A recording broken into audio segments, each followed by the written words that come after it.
ਹਾਲ ਜੀ, ਅੱਜ मैं ਤੁਹਾਨੂੰ ਦੱਸੂਗੀ ਇਹ ਵਾਲਾ डिजाइन बनाना। इस डिजाइन ਨੂੰ ਬਣਾਉਣ ਲਈ ਆਪਾਂ ਨੂੰ ਸਿਲਾਈ ਉੱਪਰ 6 ਕੁੰਡਿਆਂ ਦੇ ਹਿਸਾਬ ਨਾਲ ਕੁੰਡੇ ਪਾਉਣੇ ਨੇ ਤੇ 5 ਕੁੰਡੇ ਵੱਧ ਪਾਉਣੇ ਨੇ।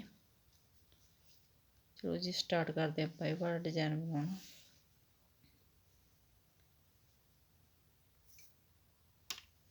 पहला कुंडा सीधा बुनांगे, अगले 2 कुंडे उल्टे। ਜਿਹੜੇ ਇਹ 4 ਵਾਲੇ ਕੁੰਡੇ ਨੇ ਇਹਨਾਂ 'ਚ ਜਿਹੜੇ ਵਿਚਕਾਰਲੇ 2 ਕੁੰਡੇ ਨੇ ਇਹਨਾਂ ਨੂੰ ਬਾਹਰ ਲੈ ਕੇ ਆਉਣਾ। ਜਿਹੜੇ ਬਾਹਰ ਵਾਲੇ ਇਹ ਕੁੰਡੇ ਨੇ 2 ਇਹਨਾਂ ਨੂੰ ਅੰਦਰ ਲੈ ਕੇ ਜਾਣਾ। ਦੂਜੇ ਨੰਬਰ ਦਾ ਕੁੰਡਾ ਆਪਾਂ ਪਹਿਲਾ ਬੁਣਾਂਗੇ, ਪਹਿਲੇ ਨੰਬਰ ਵਾਲਾ ਕੁੰਡਾ ਆਪਾਂ ਬਾਅਦ ਵਿੱਚ ਬੁਣਾਂਗੇ। ਇਸੇ ਤਰ੍ਹਾਂ ਹੀ बैक साइड उपर दी आप चौथे नंबर वाला कुंडा पहला बुनांगे ते ये तीसरे नंबर वाला कुंडा बाद च बुनांगे।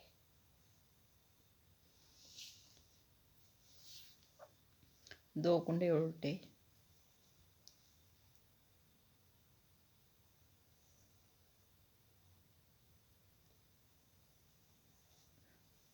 इस तरह आप दूजे कुंडे नूं पहला बुनांगे, पहले कुंडे नूं बाद विच, चौथे कुंडे नूं आपां पहला बुनांगे, तीसरे कुंडे नूं बाद विच। 2 कुंडे उल्टे। सारी सिलाई आपां इस तरह ही कंप्लीट करांगे। अगों दी बुनांगे इनूं इस तरह, इनूं पिछों दी बुनांगे इस तरह।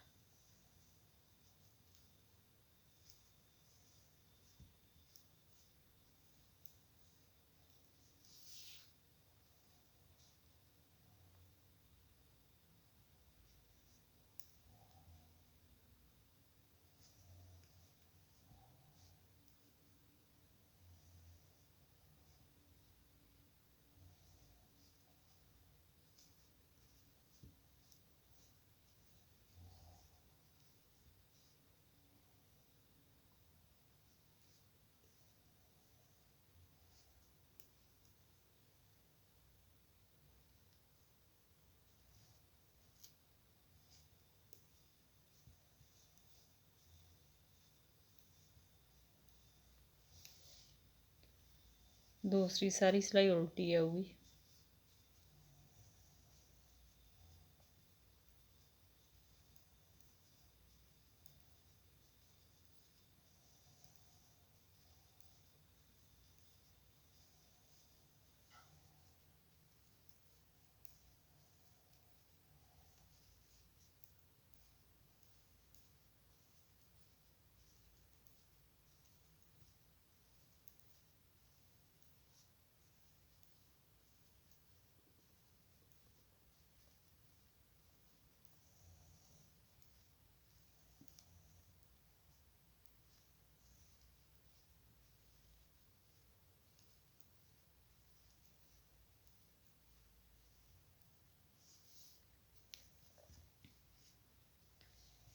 ये 2 सिलाइयां बार बार रिपीट करते जाओ तो किसान का डिजाइन तैयार करते जाओ। वीडियो लाइक शेयर और चैनल सबसक्राइब जरूर करो जी। Thank you.